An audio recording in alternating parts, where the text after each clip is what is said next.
Damos la bienvenida a la doctora Marisela González Pérez de Castro. Es doctora en Derecho por la Pontificia Universidad de Oviedo en España en el año 2012. El nombre de su tesis doctoral, El principio de la verdad biológica en la determinación de la filiación, que fue publicada por la editorial española Dickinson en el año 2013. Es máster en Matrimonio y Familia por la Universidad de Navarra en España. Tiene estudios de especialización en Derecho Civil, Proceso Civil y Constitucional por la Universidad de Piura. Es licenciada en Derecho por la Universidad de Piura en el 2006. Durante los años 2001 a 2003 realizó estudios de Artes Liberales con mención en Filosofía en la Universidad de Piura. Desde el año 2006 es profesora de Derecho Civil en pregrado y posgrado a tiempo completo en la Facultad de Derecho de la Universidad de Piura. Es profesora de la Maestría de Matrimonio y Familia del Instituto de Ciencias de la Familia de la Universidad de Piura. Es árbitro incorporado de la Cámara de Comercio de Piura. Ha sido miembro de la Comisión de la Oficina Regional de Indecopi de Piura de septiembre de 2015 a septiembre de 2020. Tiene varias publicaciones. Tiene libros publicados como La verdad biológica en la determinación de la filiación en el año 2013, El interés superior del hijo en los denominados reconocimientos de complacencia, verdad biológica o verdad social en el año 2024, y artículos en diversas revistas jurídicas, como Madres de Alquiler y Técnicas de Reproducción Asistida, Análisis Jurisprudencial en el Perú. Los acuerdos de maternidad subrogada son jurídicamente amparables. La verdad biológica y el favor fili en los denominados reconocimientos de complacencia. Los hijos extramatrimoniales de mujer casada y la impugnación de su paternidad por el supuesto padre biológico. Matrimonio homosexual y filiación, entre otros. Le damos la bienvenida a la doctora Marisela. Bien, muchísimas gracias. Muy buenos días. Quisiera saber si se me escucha, por favor. Perfecto. Bien, bueno, igual que la doctora Bosch, muy honrada por la invitación, muy contenta de poder participar, ¿no?, en este foro sobre el tema de la maternidad subrogada. Yo tengo voy a compartir unas diapositivas. ¿Las pueden mirar? ¿Se visualizan? Todavía no, pero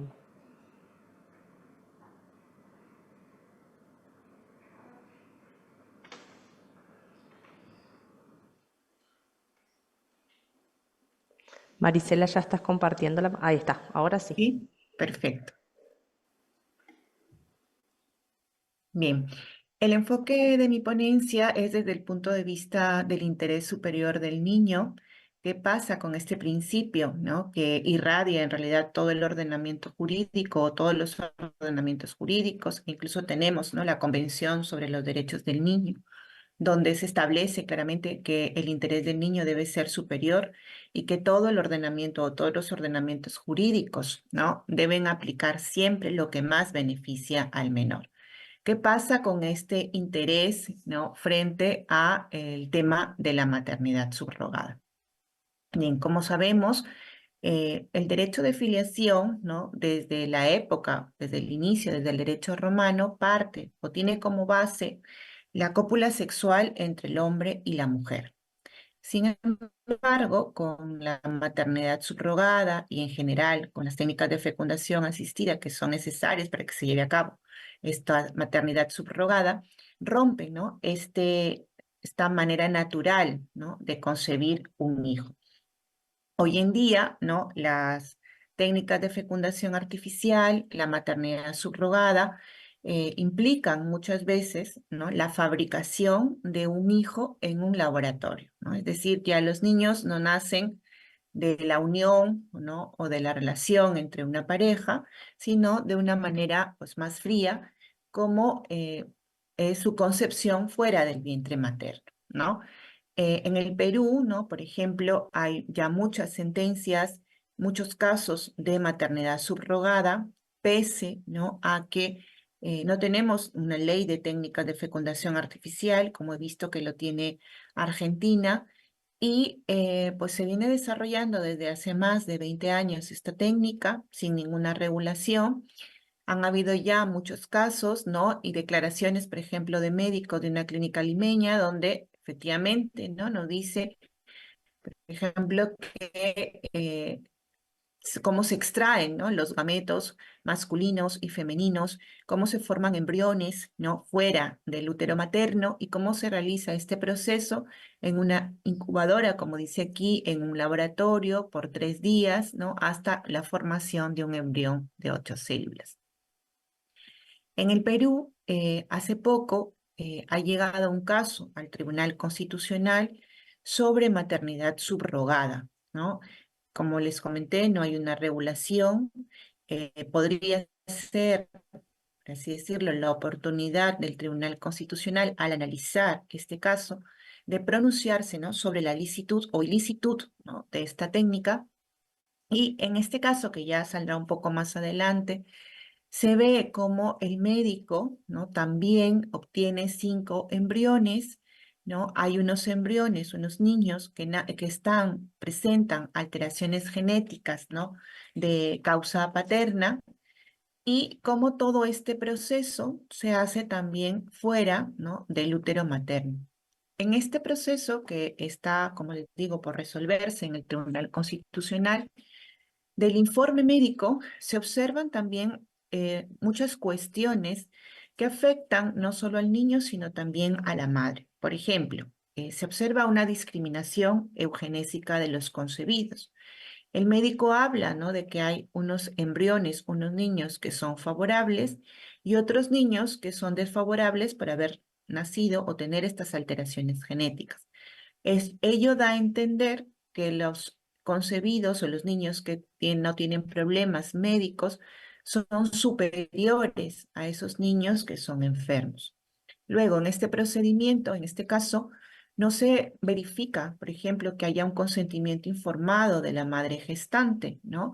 Se le somete, en este caso en específico, a 2 procesos de fecundación in vitro sin tener conocimiento de todos los riesgos que ello puede llevar, contraer, y las consecuencias de estas técnicas. Por último, lo más grave es que se ha observado en este caso es, bueno, la muerte, ¿no? De algunos concebidos, de estos embriones que se concibieron, y luego no se dice nada, es decir, el paradero desconocido de los 4 embriones con alteraciones genéticas, ¿no? Con lo cual, pues, resulta de un problema grave, ¿no? Lo que sucede o cómo se manipula a estos niños concebidos mediante estas técnicas. Bueno, como les comentaba, en el Perú, ¿no? No tenemos ninguna regulación sobre fecundación artificial ni una prohibición expresa sobre vientres de alquiler.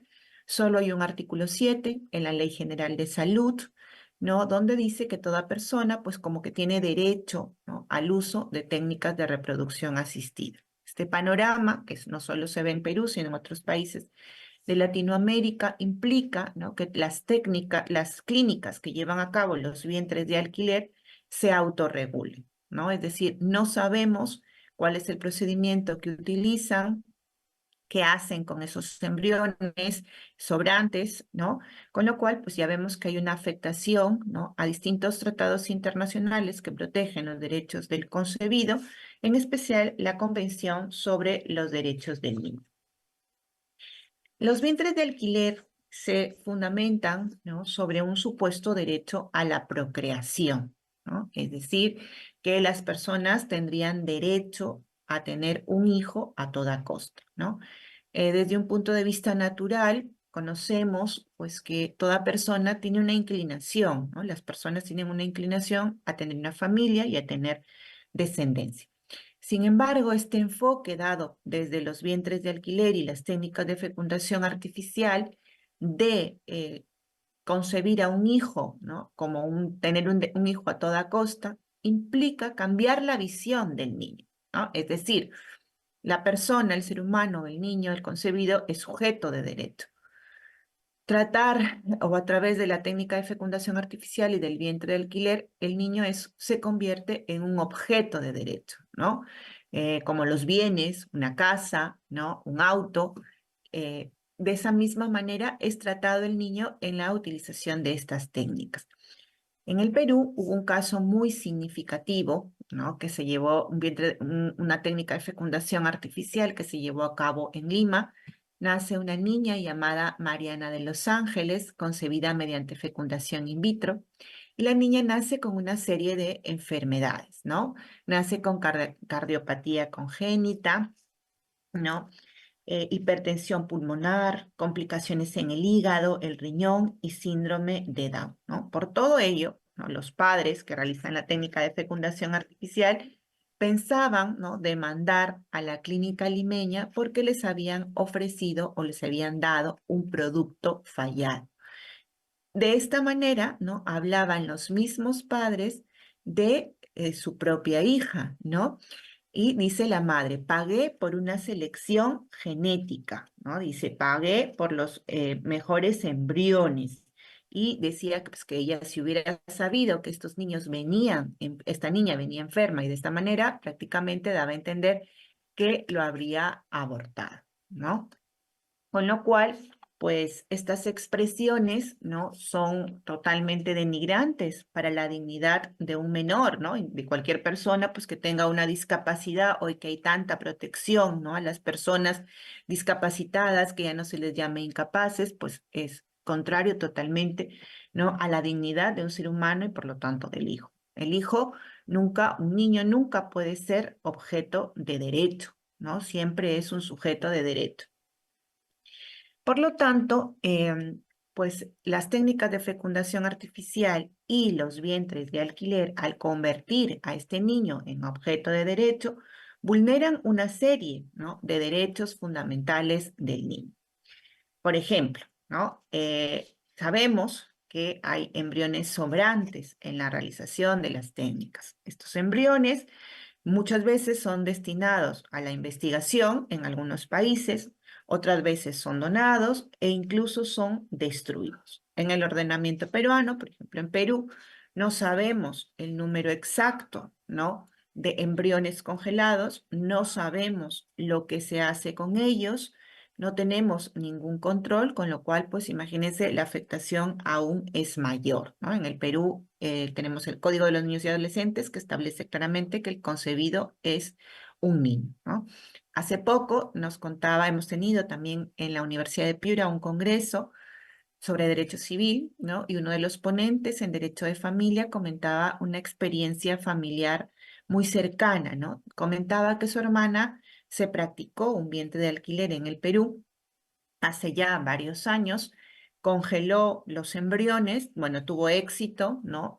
Nació su primera hija a través de vientre de alquiler y cuando años después ella desea volver a ser madre mediante el mismo procedimiento, se acerca a la clínica, ¿no? Porque había dejado congelados los embriones y además ella pagaba para que esos embriones sigan congelados. Em, Cuando se acerca, ¿no? a la clínica para iniciar el segundo procedimiento mediante el vientre de alquiler y poder tener su segunda niña, pues la clínica le informa que los embriones han sido destruidos, no se encontraban ya congelados, ¿no? Entonces el ponente nos contaba todo el trauma, los problemas psicológicos que le había ocasionado a su hermana, pues enterarse que sus hijos habían sido destruidos, ¿no? Es decir, los habían matado, ¿no? Ya pese, bueno, otro tema es el reclamo por el pago, pero ella le había costado muchísimo, ¿no? El poder superar ese acontecimiento de perder a sus hijos de esta manera, ¿no? Con lo cual, pues el problema en el Perú es todavía más grave porque no tenemos ninguna regulación, ninguna prohibición y las clínicas hacen lo que ellas pues les parece. Hay otro caso, ¿no? Que llega también de vientre de alquiler al ordenamiento peruano, donde pues en realidad el tema era decidir o convalidar, ¿no? la maternidad a favor de la madre que encarga el vientre, porque se había establecido que la madre era quien da luz, es decir, la madre de alquiler, pero en el proceso el juez peruano se da cuenta que sobraban 3 embriones ¿no? Que se habían quedado congelados 3 embriones. A él nadie le había pedido que se manifieste sobre ellos, pero al darse cuenta este juez pues, que se trataba de la vida, ¿no? de 3 niños, ordena a la pareja que esos embriones sean utilizados en el plazo de 2 años, ¿no? De lo contrario, dice, se ordena que esos embriones sean donados a otra pareja, ¿no? En realidad, lo que más que donados sería que sean adoptados, ¿no? por otros padres. Luego, con los vientres de alquiler, se afecta la identidad de los niños. Como lo principal es el deseo, ¿no? de los comitentes, de los que encargan, el deseo de tener un niño, no importa si la filiación que tiene ese niño no corresponde con la verdad biológica, ¿no? En este momento se permite los llamados donantes anónimos, ¿no? Es decir, personas que donan sus gametos, que son los padres biológicos, pero que se les encubre con el más absoluto anonimato. Es decir, los niños nacidos de esta manera nunca van a saber quiénes son sus padres biológicos. Se genera una diversidad de maternidades y paternidades, ¿no? Se llega a tener dos, tres madres, dos padres, y esto genera un problema para los niños, ¿no? Muchos de ellos pues ya nacidos mediante estas técnicas, no van a poder conocer a sus padres biológicos. Y esto también es una discriminación para los niños nacidos de esta manera, porque los hijos que nacen de manera natural en todos los ordenamientos cuentan con unas acciones para determinar su paternidad, ¿no? Para investigar su filiación. Estos niños, nacidos mediante estas técnicas, no lo pueden hacer porque su padre biológico, que es un donante anónimo, se le protege con el más absoluto anonimato. Ello, a su vez, genera otra consecuencia, ¿no? En los niños, que es una afectación a su integridad psíquica.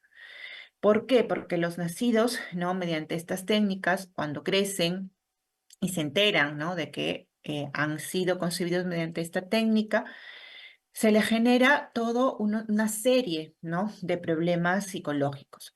Y estos problemas ya no solo de cuando crecen, sino eh, incluso desde la misma, ya cuando son concebidos, cuando están creciendo dentro del vientre de la madre. Hay estudios rigurosos, por ejemplo, tenemos a la psiquiatra infantil Yvonne Olza, que enumera algunos de los daños que ya sufren los menores que nacen por maternidad subrogada. Por ejemplo, dice hay una falta de vínculo en el embarazo, hay una afectación psicológica al concebido que siente que su madre no se vincula con él, que no lo quiere, ¿no? y que está deprimida. Hay nacimientos, ¿no? prematuros, que son rigurosos, o sea, la madre, muchas veces las madres de alquiler son madres, por ejemplo, como pasaba en el Perú, de más de 50 años, y el niño tiene que nacer de manera urgente, prematura, a los 7 meses, porque ya no se puede culminar con el embarazo. Hay una separación neonatal inmediata, el contacto, la pérdida, ¿no? de piel con piel, la pérdida de la lactancia, que eso se suma a los riesgos de la lactancia artificial, y luego la pérdida materna, ¿no? El bebé pierde a su madre en el parto. Como se dice, es un huérfano de madre. Como sabemos, la pérdida de una madre, pues, es uno de los duelos más dolorosos que una persona puede atravesar, ¿no? Incluso no se hace una comparación de los niños nacidos mediante estas técnicas en comparación con los niños adoptados, ¿no? Los niños adoptados, si bien los adoptantes no son padres biológicos, los niños adoptados sienten gratitud hacia esos padres, ¿no? Que de una manera tan generosa los acogieron. A diferencia de los nacidos por vientres de alquiler, en general fecundaciones artificiales, donde pues muchas veces, no solo por el quiebre de su identidad, de saber que no conocen su origen, sus antepasados, sino el de cómo fueron concebidos, ¿no? Sin ninguna relación entre sus padres, ¿no?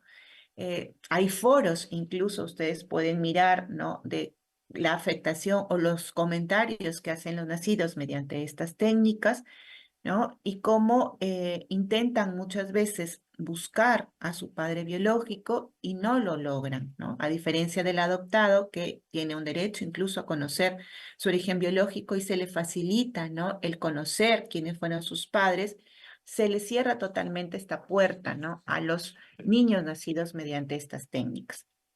Todos estos problemas se han visto ya reflejados, ¿no? En la realidad, como se dice, hay muchos casos, ¿no? En los que ya nos ha llamado la atención cómo la maternidad subrogada o los vientres de alquiler se pueden utilizar, ¿no? Para otros temas. En Tailandia, ¿no? Decía, había una persona que utilizaba los vientres de alquiler 15 veces al año, 16 veces al año, y llama la atención, ¿no? De la fundadora de la clínica, ¿no? Que esta persona acuda tantas veces a la maternidad subrogada, y da cuenta a la Interpol de este tema, y resulta pues que el señor estaba intentando gestar cada año un número de hijos, porque luego pretendía, como se decía aquí, ganar las elecciones, ¿no? Y para ello quería tener pues más adherentes y bueno, ya se ve que era una persona con algunos problemas, ¿no? Para utilizar de esta manera, ¿no? Los vientres de alquiler, ya se ha dicho, ¿no? Que incluso pueden llegar a constituir una trata de personas. Tenemos otros muchos casos en los cuales sabemos que los padres de alquiler abandonan a los niños porque nacen enfermos, nuevamente son tratados como un objeto. Perdón, En la Marisela, no. maternidad. 5 minutos. Bien. Em, el contrato de maternidad subrogada, por todas las razones que he expuesto, es nulo de pleno derecho. Es una ficción jurídica, regular su validez en muchos países, porque como decía también la autora, en realidad lo que este contrato es recaer sobre el útero de una mujer y eso está fuera, ¿no? Que en realidad es toda la persona de la mujer, está fuera del ordenamiento jurídico, fuera del comercio de los hombres. Lo que se entrega, ya sea a título gratuito o a título oneroso, es un niño. El niño no puede ser objeto tampoco de comercio. Por lo tanto, se concluye, ¿no? Que hay no solo un maltrato, una afectación hacia la dignidad de la mujer, sino hacia el niño, ¿no? Con todo el interés superior que se intenta hoy proteger, se ve totalmente desechado con esta técnica. Los países, ¿no? que prohíben la maternidad subrogada son muchísimos, ¿no? España incluso tiene multas multimillonarias para las clínicas que llevan a cabo este procedimiento. En Italia es un delito, ¿no?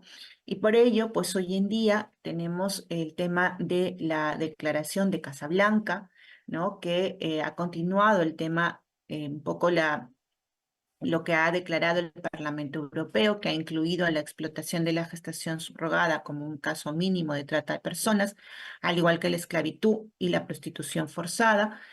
Y pues el 3 de marzo del 2023 se ha firmado la Declaración de Casablanca, en la que se solicita a los estados la prohibición de esta técnica en todas sus modalidades, ¿no? Sea remunerada o sea a título gratuito. La propuesta, ¿no? en los ordenamientos es una prohibición expresa, ¿no? de la maternidad subrogada, porque lo que se dice es, bueno, lo que no está prohibido está permitido, ¿no? Entonces, se practican estas técnicas, lo ideal o lo mejor sería prohibirlas, y luego a la par, ¿no? facilitar todo un sistema o promover un sistema legal de adopción que sea más eficaz, porque de esta manera, pues los padres podrían acceder, ¿no? a acoger a niños que han sido abandonados y de esta misma manera proteger el interés superior de tantos niños que hoy se encuentran realmente desprotegidos en muchos albergues. Bien, muchísimas gracias.